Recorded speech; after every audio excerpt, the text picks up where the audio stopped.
어린 나이에 얼마나 많은 그런 고초의 시간을 겪었겠어요. 이런 선수들이 오랫동안 기억에 남지 않겠습니까?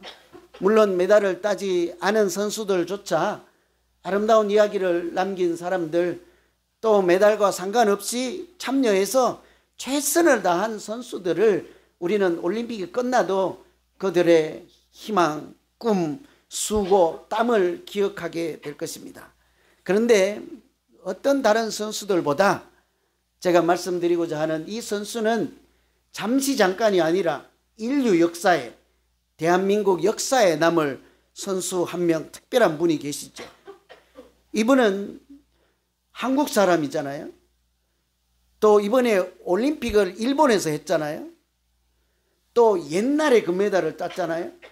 그런데 우리나라가 아니고 외국에서조차 지금 옛날 일을, 올림픽을 일본에서 하는데 한국 사람에 대해서 기사를 대서 특별할 만큼 최근에 이 올림픽 기간에 그 정도로 온 세계가 기억하는 분이죠. 여러분 다 아시죠? 송기정 선수이죠. 이분은 단순히 선수라고 하기는 좀 아까운 분이시죠. 아주 정신이 특별한 분이라고 해야 되지 않겠습니까? 이분이 연출한 보여준 한 장면 때문에 그렇죠. 마라톤에 나가서 금메달을 땄습니다. 시상대 가장 높은 자리에 올랐는데 웃지를 않았습니다. 환호를 지르지 않았어요. 손도 들지 않았습니다. 고개를 떨구고 1등을 했기 때문에 받은 그 꽃다발 같은 거, 나뭇잎으로 자기 가슴에 달린 일장기, 일본 태극기를 이렇게 지혜롭게 가린 거죠. 이렇게 들고 있으니까 자연스럽게 안 보이는 거잖아요. 그 올림픽 메달을 따고도 나라 이런 서러움을 그렇게밖에 표현할 수 없는 그 당시에 온 국민의 정서를 그 시상대에서 대신 보여준 것 아니겠습니까? 그래서 세계가 다 아는 거예요. 저 사람이 왜 저러는지를 다 알고, 지금도 세계는 그 선수를 기억하고, 일본 사람은 지금도 이번 올림픽 때 송기정 선수 메달을 하나고 그 전시회에 해놓고 일본 금메달 송기정이라고 쓰지 않고 손 무슨 일본 이름을 달아놨다고요. 그러나 아무리 일본이 그렇게 할지라도 세계는 다 알아서 지금 이 순간에도 대한민국의 영원한 올림픽 영웅 손기정 이렇게 기사를 낸다고요. 우리 모두가 가슴으로 기억하고 온 세계가 기억하는 선수이죠. 이럴 때 우리가 기억한다 하는 말은 그분을 존경하고 사랑한다 이렇게 말할 수 있겠죠. 제가 올림픽 이야기를 하는 것은 운동을 좋아해서가 아니라 오늘 이 말씀이 하나님께서 특별히 한 사람을 기억하시고 사랑해서 구원해 주시는 말씀이기 때문인 거예요. 그 사람은 이방인 중에서 하나님께서 구원해 주신 첫 번째 인물이란, 얼마나 대단하고 얼마나 특별한 사람이겠어요. 복음을 예루살렘에서 또 루따에서 욥바로 이렇게 자꾸 멀리 땅끝까지 확장해 나갈 때 외국 나라에서 첫 번째로 하나님이 마음에 품고 있다가 은혜를 베푸시고 내가 저 사람부터 저 아들부터 구원해야지 하고 기억해 준 사람, 고넬료. 얼마나 대단한 사람이겠어요. 그래서 오늘은 고넬료를 구원하신 하나님의 사랑이 어떠한지를 같이 한번 생각해 보려고 합니다. 고넬료를 구원하신 하나님의 사랑은요, 하나님이 기억해 주시면 그것이 사랑이었습니다. 여러분 들어보셨습니까? 사랑은 기억이다. 들어보셨어요? 잘 모르셨습니까? 아마 여러분 옛날부터 아주 사랑했던 첫사랑의 이름은 지금도 기억하실걸요? 안 기억하면 그 첫사랑 아니었어요. 그냥 스쳐 지나가는 남학생, 스쳐 지나가는 여학생일 뿐이지. 만일 그 이름을 지금도 선명하게 기억하고 있으면 첫사랑 맞습니다. 그죠? 기억하면 사랑해요. 사랑하지 않으면 기억하지 않습니다. 아주 제가 위험한 발언인데요. 우리끼리 한 100여 명 되는데 나 저 사람, 저 권사님, 저 여자분, 저 남자분, 저 아저씨 이름 몰라. 큰일 날 소리입니다. 반대로 하면 뭔 소리예요? 나 저 사람 안 사랑해 이 얘기라니까요. 여러분 만일에 여러분이 저한테 물었는데요, 저분 누구예요? 그랬는데 저분 누구십니까? 하고 저에게 물었는데 제가 몰라요. 큰일 날 일입니다. 그죠? 아들 한 명이 자기 아버지에게 저 꼬마 누구예요? 그런데 자기 둘째 동생한테 쟤 누구예요? 몰라. 주소 낸지 옆집에서 놀러 간지 몰라. 그런 일은 세상에 없는 것입니다. 얼마나 그 마음에 품고 기억하고 애지중지하는 것이 기억이지 않겠어요? 오늘 하나님의 사랑도 마찬가지예요. 고넬료를 이방인 중에 구원의 첫 열매로 삼으실 때 하나님께서 다른 말씀하시지 않고 그의 기도가, 그의 구제가, 그의 경건함이 온 가족과 더불어 하나님을 경외하는 것이 하나님 앞에 기억하신 바가 되었다. 그렇게 말씀하고 있죠. 한마디로 하면 고넬료는 하나님 앞에 기억된 사람이에요. 쉬운 일이 아니었습니다. 사람들이 짐작도 할 수 없는 일이었으니까요. 오늘 1절에 보면 가이사라에 고넬료라 하는 사람이 있으니 이달리아 부대의 군대의 백부장이었다 그래요. 여기 그냥 스쳐가면 그저 그런 표현인데요. 이 중에 우리가 신경 써서 한번 짚고 넘어가야 될 표현은 가이사라 하는 말이에요. 땅 이름, 지역 이름입니다. 도시 이름. 예루살렘에서 복음이 자꾸 밖으로 나갈 때 땅끝까지, 루따까지 갔잖아요. 바다 중간 지점이에요. 바다까지, 한국까지 가니까 그 이름은 지난 시간에 요빠였습니다. 가이사라는 거기서 더 북쪽으로, 바깥쪽으로 나가 있는 바닷가 도시예요. 해안 도시 가이사라. 위치도 밖에 있겠지만 그거보다 더한 특징은 그곳은 그 당시 이스라엘을 지배하고 있던 식민 통치를 했던 제국이죠. 로마가 그 땅에 와서 로마 군대를 배치하고 그 나라를 힘으로 다스렸던 군대가 있던 곳이에요. 그러니 한마디로 하면요, 유대 땅에 있는 이방 나라라고 할 수 있는 거예요. 잘 이해가 안 되시면요, 서울에 가면, 대한민국 서울에 가면 용산이라고 하는 것에 미군 부대가 있잖아요. 거기는 미군들이 밖에 가서 사고를 치고 그 안으로 도망가면 대한민국 경찰이 가서 잡아오지 못해요. 그 안에 가면 대한민국 법이 적용되지 않습니다. 혹시 이렇게 범죄하고 가면 우리나라 경찰이나 국가가 죄 좀 벌해 주시고 한 대 때려 주세요 하고 요청은 할 수 있으나, 그러니 그곳은 대한민국에 있는 이방 땅과 같은 거예요. 가이사라가 그런 곳. 고넬료라고 하는 사람은 이방 사람입니다 하는 것을 지금 이렇게 소개하고 있는 거예요. 또 한 가지는 이달리아 군대의 백부장이라고 하잖아요. 군대 지휘관이라는 뜻이에요. 장교라는 말이죠. 그런데 이것도 그냥 스쳐 지나갈 수 있겠습니다만 그 나라를 힘으로 지배하고 식민지로 삼은 나라에 군대 지휘관이니까 점령군 두목인 거예요. 이스라엘 사람들, 유대인들이 생각할 때는 도저히 사랑할 수 없는 사람이고 원수 같은 사람이지요. 우리 대한민국의 일제시대에 일본군 두목이라고 생각하면 돼요. 그러니 사랑할 수 있겠습니까? 하나님이 저 사람 사랑하지 않을 거야. 하나님은 저렇게 나쁜 사람, 다른 나라를 점령하고 인권을 몰살하고, 그러니 하나님도 저 사람에게는 은혜도 베풀지 않고 구원도 해주지 않을 거야. 이런 사람이라고 소개하는 거예요. 그런데 하나님 생각은 달랐습니다. 그의 구제와 그의 기도와 그의 경건을 하나님이 기억해 주셨다 그랬죠. 그래서 제가 일주일 동안 도대체 기억이라고 하는 것이 뭘까를 고민한 거예요. 우리는 기억이라고 하면 잊어먹지 않고 머리에 담고 있다 이 정도로, 외우고 있다 이 정도로 생각하잖아요. 하나님께서 기억해 주신다 하는 말은 그런 차원이 아닌 거예요. 결론부터 말씀드리면 하나님께서 기억하신다는 말은 하나님이 마음에 품고 있다는 얘기예요. 하나님이 기억하신다는 말은 하나님이 그를 사랑한다는 얘기예요. 이렇게 잘 안 와닿으시는 것 같아요. 그죠? 제가 여러분 잊어먹고 주일날 오시면 안녕하세요 그러면 사랑하는 것일까요? 아니면 월요일도 여러분 이름 기억하고 화요일도 여러분 오늘은 어떻게 삶의 현장에서 씨름하며 땀 흘리며 살까? 또 수요일 날은 오늘 또 병원에 가서 어떤 진찰을 받고 어떻게 치료를 하고 오늘 또 견딜까? 하루하루 매일매일 같이 기억해 주면 그것이 사랑하는 것일까요? 금방 차이가 나잖아요. 그렇죠?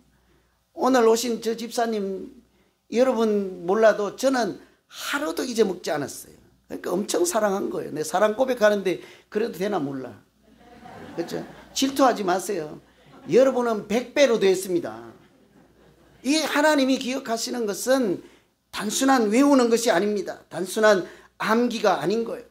여러분 한번 잘 들어보세요. 야곱에게 라헬이라고 하는 아내가 있었잖아요. 제일 사랑한 아내가 4명인데 옛날 문화니까 뭐 왜 4명이야 그러지 말고 어쨌든 여러 명인데 그중에 라헬을 가장 사랑했다고요. 그런데 남편이 아무리 사랑해도 또 2% 부족한 구석이 있잖아요. 하필 아이를 낳지 못해서 다른 부인들한테 멸시받고 구박받고 고통스러울 때 하나님이 이렇게 얘기를 해요. 하나님이 라헬을 생각하신지라 하나님이 그의 소원을 들으시고 태를 열어주셨느니라. 이거 보면 기억하다는 말은 안 나왔는데요. 이렇게 되어 있습니다. 하나님이 라헬을 생각하신지라 하나님이 라헬을 기억하신지라. 원어를 번역한 거니까 기억하다는 단어예요. 그런데 뭐래요? 하나님이 라헬을 생각하신지라 그의 소원을 들으시고 태의 문을 열어주셨다. 하나님이 라헬을 사랑하셔서 은혜를 베풀어 주시고자 태의 문을 열어주셨다. 이렇게 얘기하시잖아요. 이처럼 하나님이 기억해 주시면 그것은 은혜가 임하는 출발 지점이 될 것입니다. 여러분 그래서 우리가 기도할 때 이렇게 기도해야 돼요. 우리는 하나님 이것 주세요. 뭐 구체적으로 하면 하나님 오늘 돈 주세요. 하나님 이쁜 옷 주세요. 하나님 신발 주시고 일용할 양식 주세요. 주세요 주세요 이렇게 기도하기가 십상이고 당연히 기도해야 돼요. 우리는 하나님이 주신 것만 누릴 수 있기 때문에 달라고 해야 됩니다. 잘못된 것 아니에요. 그런데 어떤 사람은 하나님 나 좀 기억해 주십시오. 뭔 얘기예요? 나 잊지 말고 기억해 주십시오. 하나님 마음에 품어주시고 하나님 은혜가 임하도록 하나님 은총의 문을 열어주십시오. 우리 그렇게 기도해야 되지 않겠어요? 하나님 나 좀 기억해 주십시오. 실제로 이렇게 기도한 사람이 있었어요. 소돔과 고모라가 멸할 때 아브라함이 하나님께 기도했습니다. 멸하러 사자를 보내서 소돔 고모라를 멸망시킬 때 거기에 조카 롯이 살고 있어서 아브라함이 그냥 있을 수가 없죠. 하나님께 묻습니다. 의인 50명 있어도 그래도 멸하실 것입니까? 아니 10명 있어도 멸하실 것입니까? 하나님이 안 된다고 그러잖아요. 1명 있어도 뭘 하시겠습니까? 뭔 소리예요? 그곳에 하나님께서 기억하시는 한 사람만 있더라도 그 사람 봐서라도 거기 좀 봐주세요 이런 얘기 아니겠어요? 그 사람 때문에 그 소돔 고모라에게 하나님 은혜를 베풀어 주십시오. 하나님이 기억할 만한 사람이 있거든. 그렇게 하시면 어떨까요? 그런데 하나님이 그 기도를 들으시고요. 소돔과 고모라를 멸하실 때 아브라함에게 이렇게 말씀하시죠. 하나님이 아브라함을 생각하사 롯을 그 엎으시는 중에 내보내셨느니라. 여기도 보면요. 하나님이 아브라함을 생각했는데 롯을 멸망하는 순간에 그곳에서 불구덩이에서 내보냈느니라. 롯이 기도해서 내보냈다고 하지 않았습니다. 아브라함이 기도하는데 아브라함을 생각해서 저 사람을 구원해 주셨다고요. 여기서 생각하다는 말이 기억하다는 말이에요. 하나님께서 아브라함의 기도를 기억하시고 아브라함의 경건을 기억하시고 오늘 고넬료처럼 아브라함의 구제를 기억하셔서 다른 사람에게까지 하나님의 은총이 임하게 하셨습니다 하는 얘기잖아요. 그러니 우리가 그렇게 기도해야 되지 않겠습니까? 하나님 나를 기억해 주시고 하나님께서 기억해 주신 그 사랑 때문에 나도 은혜를 입지만 우리 아들이, 우리 딸이, 우리 교회가, 이 지역이 하나님의 은혜가 충만케 해 주십시오. 주님 나 기억해 주세요. 이렇게 기도하는 우리 모두 되기를 간절히 소망합니다. 두 번째, 고넬료를 구원하신 하나님의 사랑은 말씀으로 나타났습니다. 말씀을 주시면 그것이 곧 사랑이죠. 하나님이 말씀을 주시면 단순한 기도의 응답 차원을 넘는 거예요. 여러분, 누군가 나에게 말을 걸어주면 그것은 사랑의 표현입니다. 여러분 꼭 한번 새겨 들으면 좋겠어요. 누가 말을 했어요. 우리는 뭐에 집중을 합니까? 고운 말인지, 듣기 좋은 말인지, 듣기 싫은 말인지 얼른 두뇌를 돌려서, 뇌를 돌려서 분석을 해줘. 저 사람 나를 지금 욕하고 있나? 아니면 나를 칭찬하고 있나? 내용에 따라서 대꾸가 달라져요. 내가 언제 그랬어? 아, 그래, 너는 내 친구. 달라져요. 그런데 저는 항상 누군가 나에게 화살을 쏘든지 돌을 던지든지 말을 건네기만 하면 그것은 그 사람 방식대로의 사랑의 표현이다. 제가 이렇게 명심하고 있어요. 간혹 듣기 싫은 소리일 때도 있죠. 여러분 그렇지 않습니까? 코로나 시대에 혼자 집에 있을 때 누군가 말할 사람도 없고 앵무새가 말을 걸어온들 30분을 대화하겠습니까? 고양이가 놀자 한들 대화를 한들 1시간을 소통을 하겠냐고요. 잠시 잠깐뿐이죠. 그런데 누군가 나를 기억하고 전화를 걸어와서 대화를 나누면 그 자체는 나를 기억해 주시고 사랑한다는 표현, 사랑 그 자체이지 않겠습니까? 말을 건네오면요 항상 얼마나 고마운지 몰라요. 그런데 하나님께서 나에게 말씀을 걸어오시고 또 말씀을 주셨다. 그것은 단순한 기도 응답 차원이 아니라 하나님이 지금 나를 사랑하고 계시는구나. 하나님이 그 말씀으로 나를 구원의 은혜를 베풀고 내가 살아갈 길을 그 말씀의 등불로 비추어서 인도하시는 중이시구나. 하나님이 말씀하시면요 그것은 단순한 응답이 아니라 하나님의 사랑이에요. 오늘 고넬료에게 환상 중에 뭐라고 합니까?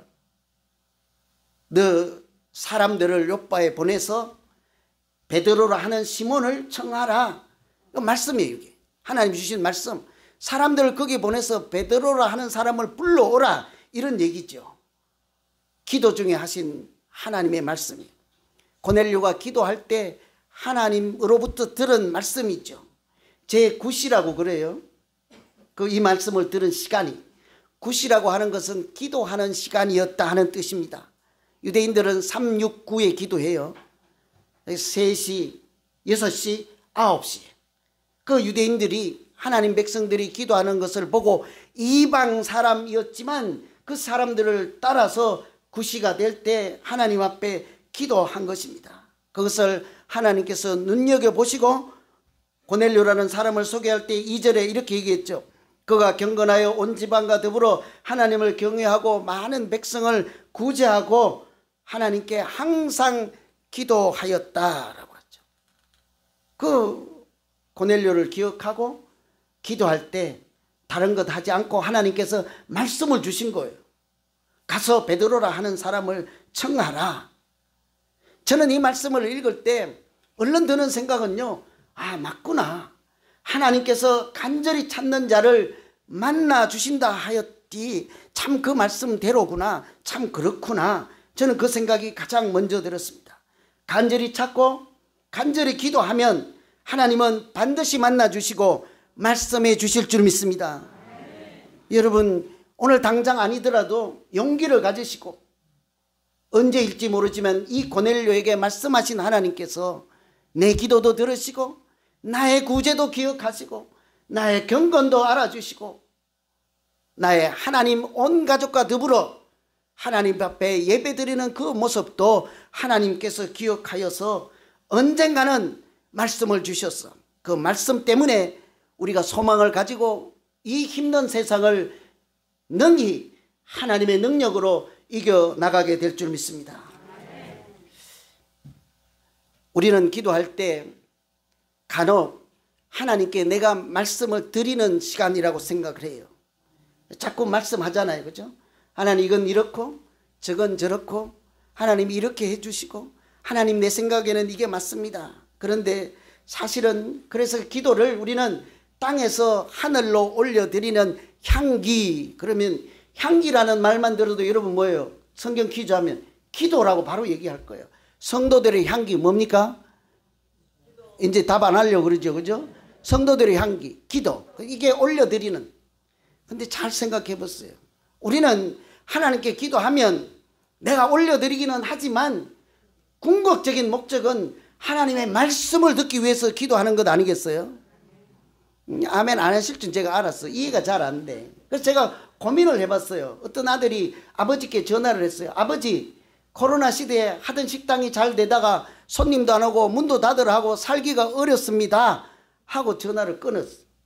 또 다른 날이 좀 뒤에 전화가 왔어. 아버지, 코로나 시대에 너무 어려워요. 혹시 아버지께서 나를 지금 한번 도와주실 수 있습니까? 아버지의 뜻을 물었잖아요. 그 아버지는 누구를 도와줄까요? 기도가 이런 거예요. 하나님의 말씀을 듣고자 하는 거예요. 내가 말씀을 드리긴 하는데 궁극적인 목적은 기도는 아버지의 뜻을 구하는 것 아니겠습니까? 아버지의 생각이 궁금한 거예요. 아버지의 마음을 묻고 싶은 거예요. 아버지 나 사랑해요. 아버지 내가 어디로 어떻게 살아가야지요. 고넬로는 그렇게 기도할 때 그 순간 하나님이 이 고넬로를 사랑해서 말씀을 주신 거예요. 기도를 기억하신 것이죠. 그래서 한치 앞도 보이지 않는 우리도 이처럼 기도하면 하나님이 말씀 한마디만 해주시면 그 말씀이 우리 인생의 등불이 되어서 능히 살아갈 수 있지 않겠어요? 그래서 여러분 우리가 이렇게 기도해야 될 것입니다. 하나님, 기도할 때마다 한마디만 말씀해 주십시오. 그 말씀 때문에 오늘 내가 험한 세상 정글과 같은 정글 있잖아요. 아프리카 이런 밀림 그와 같은 이 세상에 나가서도 오늘 또 한 번 용기를 내고 그렇게 살아가겠습니다. 여러분 새벽마다 기도하시고 항상 기도하시고 쉬지 말고 기도 열심히 하십시오. 그러나 그것으로 끝내지 말고 하나님 내 기도 중에 말씀해 주십시오. 내가 듣겠나이다. 그렇게 기도할 때 하나님은 반드시 응답해 주시고 말씀을 주셔서 우리를 사랑해 줄 줄 믿습니다. 한 사람 그렇게 기도한 사람 소개하고 마칠게요. 올림픽이 끝났잖아요. 올림픽처럼 큰 경기가 아마 월드컵 축구 경기일 거예요. 우리나라 대한민국에서 참 그때 열광의 도가니 축구 경기가 있었잖아요. 월드컵. 그때 월드컵이 다 끝났어요. 이제 뭐 축구 선수들 이제 더 이상 뭐가 없잖아요. 화려한 뭐가 없잖아요. 그때 이영표 선수가 이렇게 기도했대요. 그래서 유럽에 가고 싶었어. 하나님 나 유럽에 가고 싶어요 하고 새벽마다 기도를 계속하고 있던 어느 날 예배 시간 중에 찬송할 때 자기 가슴이 뜨겁고 눈물이 나며 하나님께서 불현듯 내가 너를 보내주겠다 하는 말씀을 들었다는 거예요. 사실은요 있을 수 없는 일이에요. 왠고하니 당시는 이영표 선수같이 수비수는 해외 진출이 어려워요. 아주 공을 잘 차는 공격수들 한두 명이 유럽에서 이렇게 나가 있을 진출해 있을 당시예요. 그리고 이 사람은 주변 사람들에게 나 유럽에 가고 싶다 도와달라고 아무에게도 말한 적이 없습니다. 그런데 느닷없이 자기가 기도했던 것 하나님이 들으셨는지 예배 중에 내가 보내주겠다는 말씀을 듣는 순간 너무 이상해서 적었대요. 11월 24일 하나님이 나를 유럽에 보내주겠다고 약속하셨다. 이게 그 사람이 한 말이에요.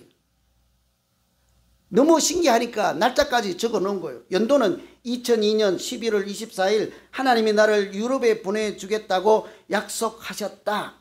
사실은 불가능한 일이에요. 도대체 어떻게 될까? 그런데 2주 후에 당시 감독이었던 히딩크 감독이 유럽에 있다가 한국에 오게 되었는데요. 느닷없이 유럽에 가지 않을래 한 거예요.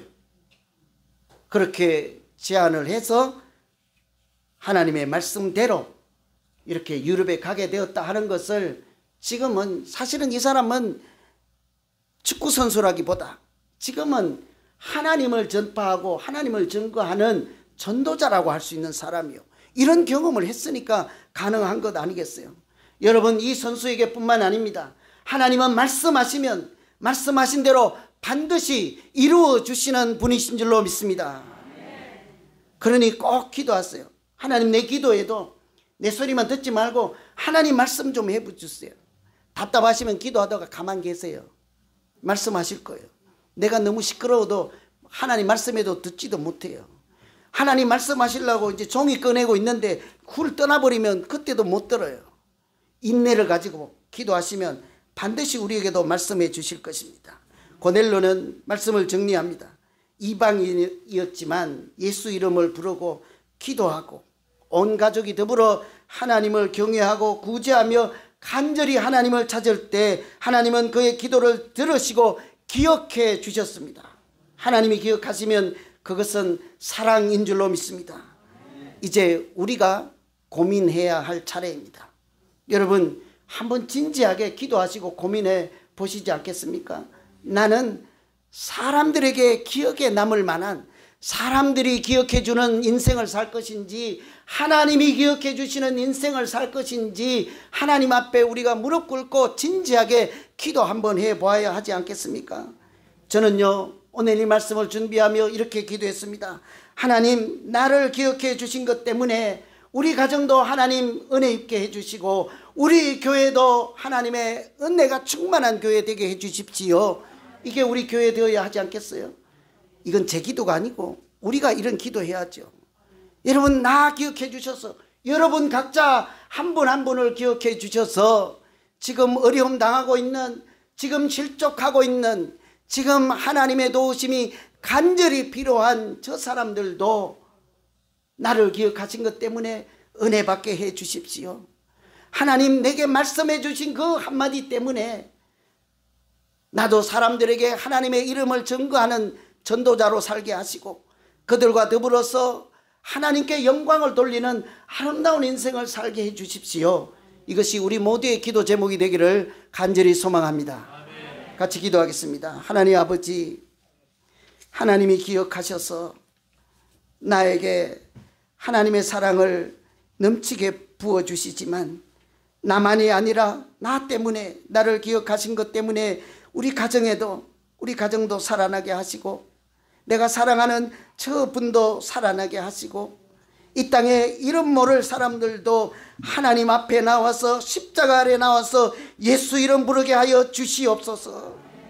특별히 우리 교회에게 하나님 큰 은혜를 베풀어 주셔서 하나님 말씀 들리게 하여 주시고 하나님의 기억하심과 말씀 때문에 우리 모두가 서로 사랑하며 살기에 부족함이 없는 아름다운 교회 되게 하여 주시옵소서. 예수님 이름으로 기도하옵나이다. 아멘.